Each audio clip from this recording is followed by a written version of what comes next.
సొంత ఇల్లు కట్టుకోవాలని లేదంటే కొనుక్కోవాలని ప్రతి ఒక్కరూ ఆశపడుతూ ఉంటారు. అంతేకాకుండా ఆ మేరకు ఇల్లు కట్టుకోవడానికో లేదంటే కట్టిన ఇల్లు అపార్ట్మెంట్లో ఫ్లాట్ కొనుక్కునేందుకు ప్రయత్నిస్తూ ఉంటారు. కానీ గత కొంతకాలం నుంచి ఈ పరిస్థితులు తారుమారవుతున్నాయి. ఇల్లు కొనుక్కునే అవకాశాలు మెల్లమెల్లగా సన్నగిల్లుతున్నాయి. అయితే తాజాగా నిర్మాణ రంగానికి బూస్టింగ్ ఇచ్చేలా కేంద్రం కీలక నిర్ణయం ప్రకటించింది. నిర్మాణ రంగానికి ఊతం ఇచ్చేలా సిమెంట్ ధరలు భారీగా తగ్గనున్నాయి. జీఎస్టీలో ఇప్పటి వరకు ఉన్న 28% స్లాబ్ నుంచి సిమెంట్ ను 18% స్లాబ్లోకి మార్చింది. దీంతో సిమెంట్ బస్తా ధర దాదాపుగా 30 రూపాయలు తగ్గనుంది. ఇక రైన్ సీజన్ కావడంతో సిమెంట్ ధరను మరింత తగ్గించేందుకు కంపెనీలు సిద్ధమవుతున్నాయి. కంపెనీలు ధర తగ్గింపుతో పాటు జీఎస్టీ ఎఫెక్ట్ తో ఓవరాల్ గా సిమెంట్ ధర 50 నుంచి 60 రూపాయలు తగ్గే అవకాశం ఉందని ఇండస్ట్రీ ఎక్స్పర్ట్స్ చెబుతున్నారు. దీంతో నిర్మాణ వ్యయం 5% పైగా తగ్గే అవకాశం ఉందని వారు అభిప్రాయపడుతున్నారు. ఇక సిమెంట్ ధర భారీగా తగ్గడంతో త్వరలో నిర్మాణాల ధరలు కూడా దిగివచ్చే అవకాశం ఉందని ఎక్స్పర్ట్స్ అంచనా వేస్తున్నారు. స్టీల్ ధరపై కూడా ప్రభుత్వం ఫోకస్ పెట్టే రేట్స్ తగ్గిస్తే నిర్మాణ రంగం మళ్లీ పరుగులు పెడుతుందని నిపుణులు అభిప్రాయపడుతున్నారు. ప్రస్తుతం భారీ వర్షాలతో నిర్మాణాలు నెమ్మదించాయి. అయితే జీఎస్టీ భారీగా తగ్గడంతో గత ఏడాదితో పోలిస్తే ఈ ఆర్థిక సంవత్సరంలో రెండో త్రైమాసికంలో 7 నుంచి 8% వృద్ధి నమోదు కావచ్చని ఇండస్ట్రీ అంచనా వేస్తుంది. ఇక తెలుగు రాష్ట్రాల్లోని ప్రభుత్వాలు కూడా అఫోర్డబుల్ హౌసింగ్ రిజిస్ట్రేషన్ ఛార్జెస్ ను తగ్గించాలని నిర్మాణ రంగం కోరుకుంటుంది. ప్రభుత్వం కూడా అఫోర్డబుల్ హౌసింగ్ రిజిస్ట్రేషన్ ఛార్జెస్ ను తగ్గిస్తే ప్రాపర్టీ ధరలు మరింత తగ్గే అవకాశం ఉంది. ఇక జీఎస్టీ రేటు తగ్గడంతో సిమెంట్ కంపెనీలు కూడా విస్తరణపై దృష్టి పెట్టాయి.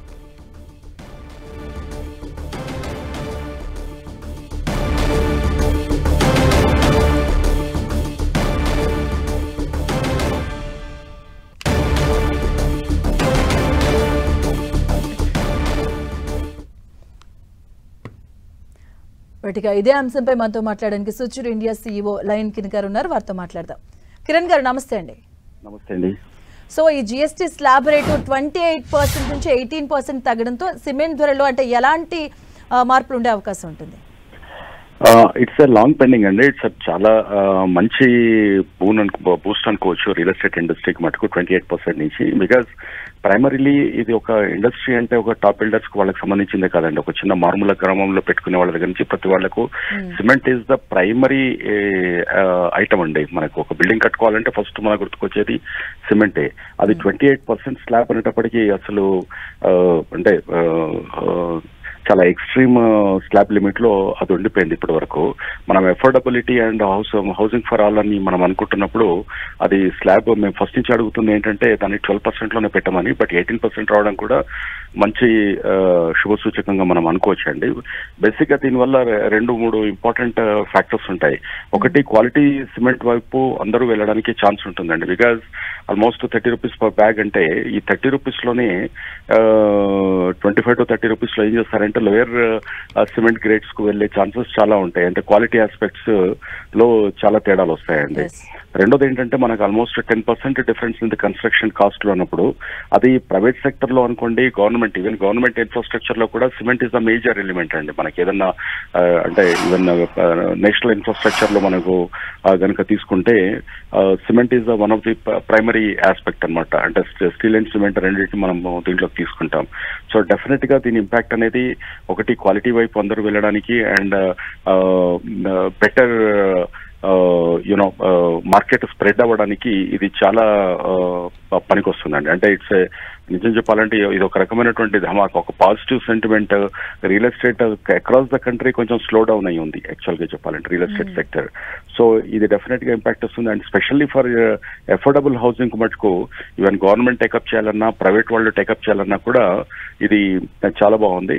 బట్ ఇది కొంతకాలం తర్వాత అయినా 18% నుంచి ఇది నెసెసిటీ గూడ్స్ కింద తీసుకొని 12% తీసుకురావాల్సిన అవసరం కూడా ఉందండి. అంటే మరోవైపు ఈ కన్స్ట్రక్షన్ ఫీల్డ్ లో స్టీల్ కావచ్చు, పెయింట్ ధరలు కూడా తగ్గించాలని వారు ఇండస్ట్రీకి డిమాండ్ చేస్తున్న సిచ్యువేషన్. సో దీనిపైన మీరేమంటారు? దీనివల్ల ఇంకొంచెం బూస్టప్ వచ్చే అవకాశం ఉంటుందా? డెఫినెట్ గా అండి. ఇప్పుడు మనకు ఒక ప్రైవేట్ సెక్టర్ లాగానే చూడాల్సింది లేదండి. ఎందుకంటే మన ఇండియా లాంటి కంట్రీలో ఇంకా మనకు సేఫ్ హౌసింగ్ అండ్ అఫోర్డబుల్ అంటే మన అందరికి కూడా సేఫ్ హౌసింగ్ ఇవ్వడం అనేది చాలా చాలా ఇంపార్టెంట్ అనేది మనం ప్రతి ప్లాట్ఫామ్ లో మాట్లాడుకుంటున్నప్పుడు స్టీల్ మనకు మిగతా ఏదైతే హౌస్ ఐటమ్స్ ఉన్నాయో వాటన్నిటిని ఈవెన్ టైల్స్ అనుకోండి, పెయింట్స్ అనుకోండి, స్టీల్ అనుకోండి, వీటిని కూడా కంట్రోల్లోకి తీసుకురావాల్సిన అవసరం ఉందండి. ఇది ఎందుకంటే ఇది middle class, especially for the middle class segment వాళ్లకు కాస్ట్ ఆఫ్ కన్స్ట్రక్షన్ ఎలా ఉందంటే టాక్సేషన్ పర్సెంటేజ్ తోటే దాదాపు 60 to 62% అంటే ఓవరాల్ గా ల్యాండ్ కాస్ట్, ల్యాండ్ దగ్గర registrations, change of land use అనుకోండి, ప్లస్ బిల్డింగ్ పర్మిషన్స్ అనుకోండి, ఇవన్నీ తీసుకుంటే ఆల్మోస్ట్ 60% ప్లస్ మనకు టోటల్ కాస్ట్ లో గవర్నమెంట్ కే వెళ్ళిపోతుందండి. గవర్నమెంట్ కి వెళ్ళడం కాదు, అక్కడ వాళ్ళు అలా చూడకుండా ఓవరాల్ ఇండస్ట్రీ బూస్ట్ ఎలా ఉంటుంది ఎకానమీలో. మనకు ఇప్పుడు డెడ్ సిటీస్ చైనా లాంటి కంట్రీస్ లో డెడ్ సిటీస్ ని కడుతుంటారండి, గోస్ట్ సిటీస్ ని కడుతుంటారు. వాటిలో అంటే కట్టేసి వదిలేస్తుంటారు. ఎందుకంటే ఎకానమీ బూస్ట్ అవ్వాలనుకుంటున్నప్పుడు ఇలాంటివి చాలా చాలా ఇంపార్టెంట్. ఇప్పుడు ఇండియా గేర్డ్ అప్ అంటే ఇంటర్నల్ గా చాలా గేర్ అప్ అయి ఉంది.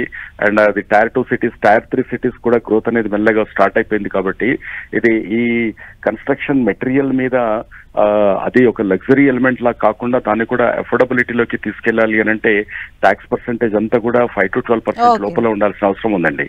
రైట్ అండి, థ్యాంక్ యూ సో మచ్ అండి కిరణ్ గారు. Thank you.